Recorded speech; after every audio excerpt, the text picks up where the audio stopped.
Hello friends, welcome to the course of Ethics Integrating Aptitude on Awdhesh Academy. Today we are going to start the first lecture of this course, that is, what is the meaning of ethics? This is the most critical question. Now first let us understand what is ethics. The term ethics is derived from the ancient Greek word ethikos or ethos, which means habit or custom. What does it mean? That means ethics is basically something which is a societal creation. It is created by the society. It is passed on from one generation to another generation by the tradition. It is not something which is hard-coded. It is not something which is very scientific. It is a matter of custom, traditions and habits. So we can define ethics as the branch of philosophy that involves systematizing, defending and recommending concepts of right and wrong conduct. It means in a society or in a family or in a country, how everybody should behave, what should be the right conduct and what should be the wrong conduct, what we should do and what we should not do. That basically is the meaning of ethics. Now what is the purpose of ethics? Ethics basically investigate the question, what is the best way for the people to live? Ultimately, we all want to live happily, peacefully in a society. So what can be a solution, what can be a method, what can be a lifestyle which if people follow, then they will be living in a peaceful and happy manner? What action we should take which are right or wrong in the particular circumstances? Now, we cannot take a single similar action on every situation. So ethics means we should be able to understand that under a particular circumstances or situation, what is the right course of action. So this is also the matter of ethics. Now ethics actually try to resolve the questions of human morality, and it defines the concepts such as good and evil, right and wrong, virtue and vice, justice and crime. So these are the questions which ethics try to resolve. Now there is no uniformity as far as the definition of ethics is concerned. Different experts have given different definitions. For example, Rushworth Kidder has given the definition that ethics is the science of ideal human character or science of moral duty. That means what should be the character of an ideal human being, that we can call it a ethical character, or that we should follow, and that is the meaning of ethics. Another expert, Richard, William Paul and Linda Elder, have defined that ethics is a set of concepts and principles that guide us in determining what behavior helps or harms sentient, that means emotional creatures. It means that when we are performing an act, behaving in a manner, we should actually find out which type of behavior is actually harming the other people and which type of behavior is helping other people. So if we are doing something which is helping other people, it is an ethical behavior, and if we are doing something which is harming other people, it is an unethical behavior. Then there is another definition which is given in the Cambridge Dictionary of Philosophy, which says that ethics means the moral principle of a particular tradition, group or individual. That means that a group or society creates what is ethical. For example, in some societies, obeying blindly the dictate or the directions of the parents may be considered ethical, and if you raise any question against that, your behavior may be unethical. But in different societies, it is very much possible that if you argue with the people, argue with the parents and obey only the right orders, then only your behavior is ethical.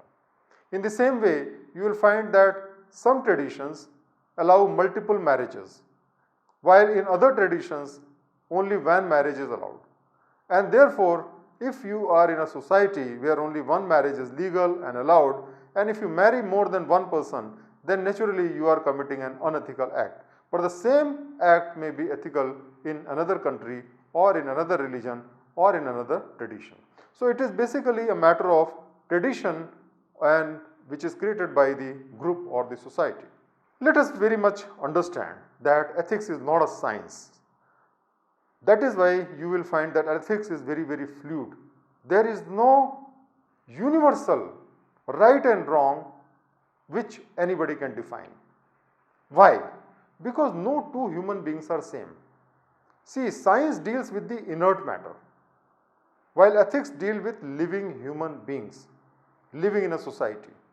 Now, let us take example of water molecule. Now, if you take a glass of water from India, from any river, whether in India or in foreign country or from any other place, you will find that the molecules will behave in identical manner. The boiling point of the pure water will be 100 degrees, freezing point will be 0 degrees, its behavior will be 100% same. Same way, behavior of the air, behavior of the oxygen and all inert matter will remain same. Therefore, science basically deals with the inert matter, and so it can frame the law which are universally applicable. Unlike that, when we are talking about ethics, ethics deal with human beings, and human beings basically are not same. Even within the same family, two siblings have very different behavior. One person can be extremely good, other person can be extremely bad. When you change the society, when you migrate from one society to another society, you will find that the societal values are different. For example, corruption may be very high in India, but corruption may be very low in a country like Switzerland. So this is something which varies from country to country. Within the country also, from organization to organization, from family to family, from religion to religion, you will find variation in the behavior of the people. And therefore, we cannot frame any universal code of ethics. A person can be good and bad at the same time. A bad person can become good and a good person can become bad. And therefore, it's not that gold will exhibit the same property. Human being can be the worst of the person and also can become best of the person. And that is why Oscar Wilde said it very wisely that every saint has a past and every sinner has a future, because from sinner we can become a saint, and even a saint has a bad past. It is quite possible. You might be familiar with the story of Maharshi Valmiki. He was not Maharshi from the beginning. Initially, he was a bandit who used to loot the people who were passing through the jungle. So what happened that once some saints were passing there and he wanted to loot them. Then the saint said, okay, you can take whatever we have, but we have a question. And the question is that, do you know that it is a sin to loot people? Then Valmiki said, yes, I know, but this is my profession. When I loot the people, from that money, I fulfill the need of my family. I brought up my family because of that. Then the saint said, your family is very much sharing your wealth, but will they share your sin also? Then Valmiki was very confident. He said, yes, why not? Then the saint said, okay, go and check up. If they are willing to share your sin also, then please take everything what we have, but let us know whether they are willing to share your sin. Then Valmiki went back to his family and he has consulted his family member and asked each member of family whether he is willing to share his sin. And every family member said, no, we are not willing to share your sin. You are committing the sin and therefore you only have to take the blame for the sin. Then Valmiki realized the mistake. Then he went back to the saint and sought his forgiveness. The saints told them to actually seek forgiveness from God, and thereafter he has become very religious and he wrote the book Ramayana, which is one of the greatest scripture of India. So you can see in this case that a bandit transformed into a good human being and became one of the greatest saint because he got the right knowledge. So what is the lesson of this story?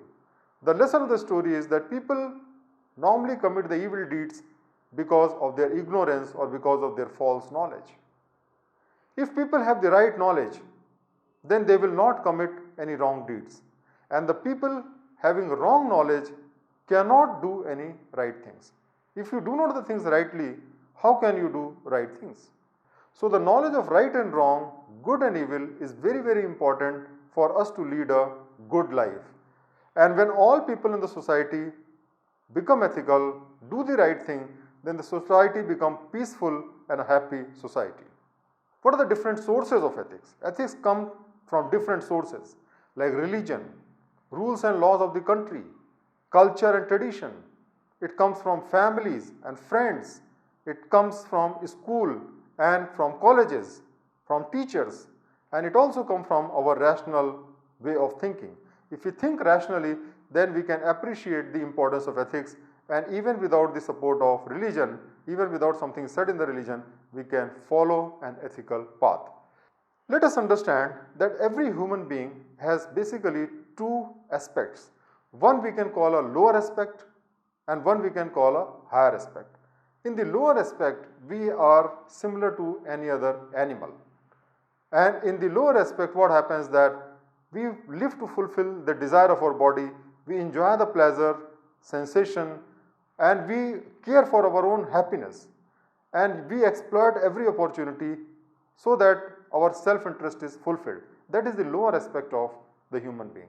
But there is a higher aspect also. The higher aspect is when you listen to the voice of your soul and then you try to take care of the whole world. You consider the world as the one family. You think about the benefit of other people rather than thinking about the benefit of yours.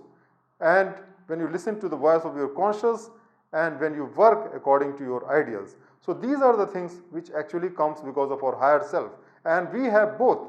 We can say a physical self, a spiritual self, we have both. So when we listen to the voice of our soul, when we follow the high ideals, then we are doing an ethical job. And when we are selfish, we are doing an unethical job. And that is what is the difference between ethical and unethical behavior of a person. So I hope that you have been able to understand the meaning of ethics today, and you will be able to understand that if you have the right knowledge of the ethics, then we can also lead an ethical life in our future. Thank you very much for watching the video. Thank you.